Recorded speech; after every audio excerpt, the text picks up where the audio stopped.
Back, YouTube. Hopefully this works and it does make it onto the vlog channel as a bit of a bonus. I intend on taking this dowel, some sandpaper, which is sticking very well, and my lathe, and turning this into a spindle sander so that I can sand intricate curves on my bandsaw boxes. At least the outside curves, make it look pretty. I intend on doing a section of 80, 150, 220, and 800 grit, so I can get a nice shine and finish on the outside of the box. If this succeeds, it'll be up. If not, you'll never see this, so it doesn't matter. I'm running low on camera space right now, so I'm going to do this whole thing with just pausing the video, doing whatever I need to do, and then bringing the video back. So it'll be a short video to upload to YouTube, and just some bonus content for everyone who watches me. See you in a second. Okay, so what I've done so far is I have cut the dowel down to length. I have found center on both sides, just eyeballing it. Then I ran it on the highest speed of the lathe with a strip of 80 grit sandpaper just to rough everything up and true it up a little bit. Now what I'm going to do is, this is a little trick I learned, I think it was from Carl Jacobson. I'm not sure, but a good way to put a nice straight line down a dowel, and this will help me line up the marks on where to put the sandpaper, how to space it out. If you put the mark, or you put the dowel in one of your grooves here, you can then just put your pencil on the side. You want to hold it down. And run it right along. Now just line this back up.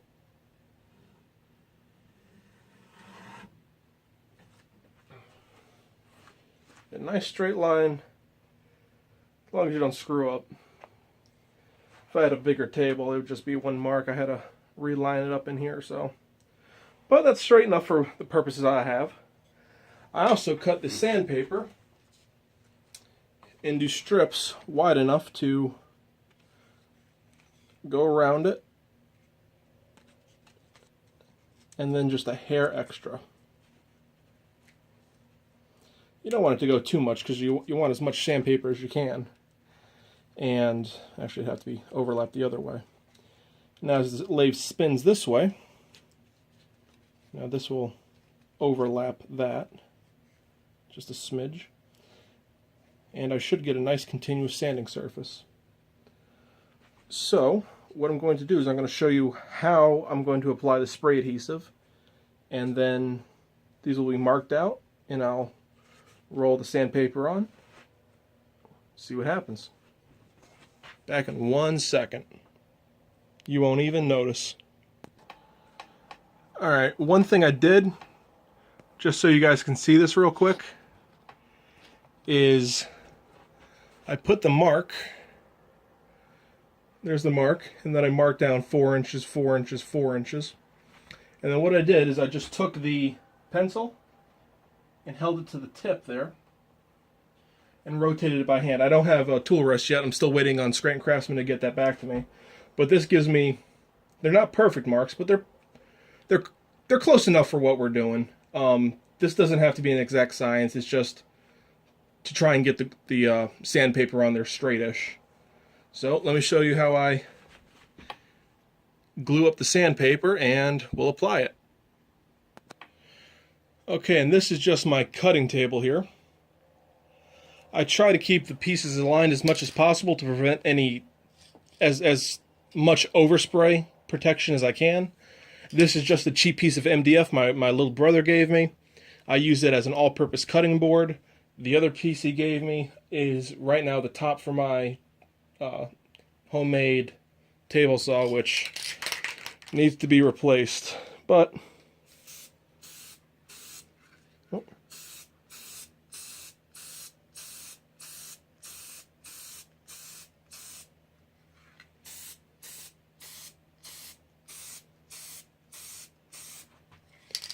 Couple quick coats.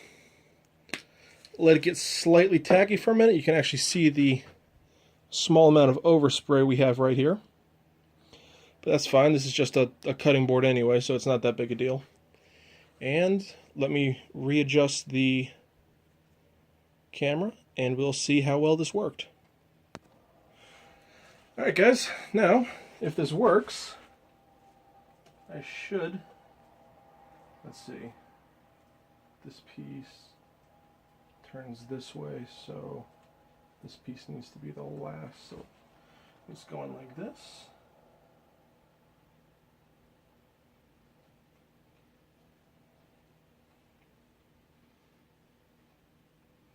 Get it nice and tight on there.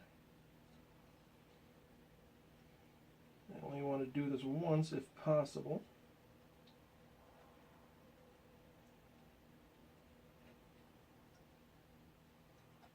I see just a hair of overlap on it. Not much, you don't need much. You just don't want a seam that will catch. So there's one.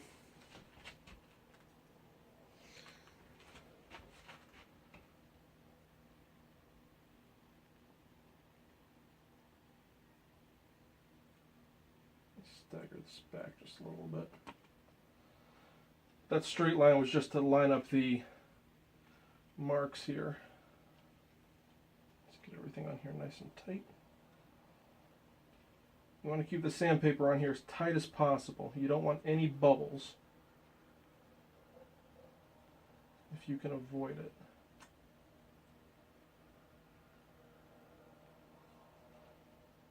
Okay. Looks good to me. I'm going to do the next couple and I'll come back. Okay, so all four pieces are attached.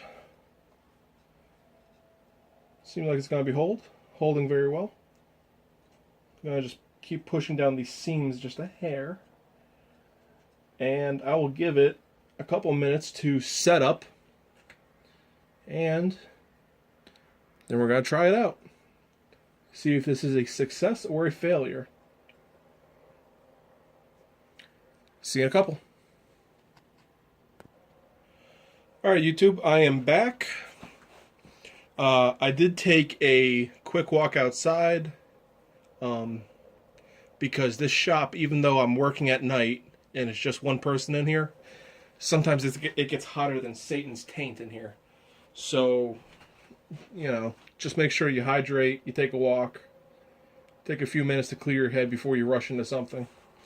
I did crank the lathe speed down to its lowest setting. And it looks like everything's set up nice. I'm going to try and use a scrap piece of wood, try and smooth out these edges. And if this works, I will move on to the actual piece and see how things happen. Let's see what happens, guys.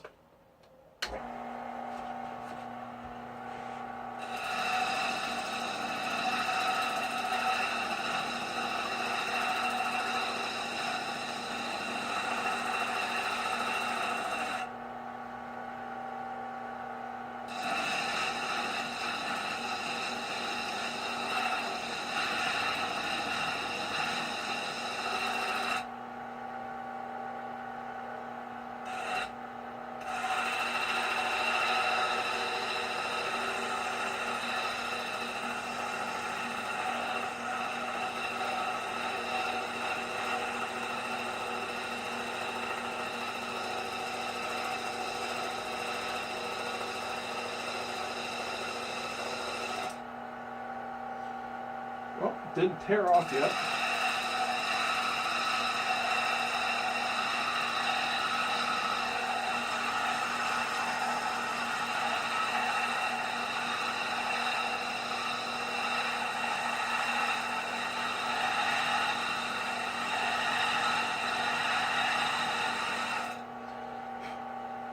But it is starting to take all those edges down, so I'm going to call this a resounding success for something that I just kind of pulled out of my ass here.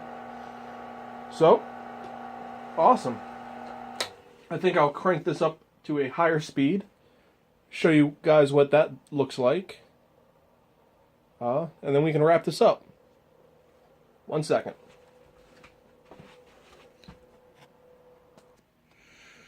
Alright, so have the lathe turned up to its medium speed. We'll see what we can do with that. And we'll wrap up.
Okay. Wow, look at that. That is absolutely beautiful. Perfect. This is a resounding success, thank God. So I'm going to put my regular... I'm actually going to do this with the bandsaw box I'm working on currently, because, guys, that is butter smooth. That's incredible. Success. So, let me pause one last time. We'll wrap up, and I'll post this.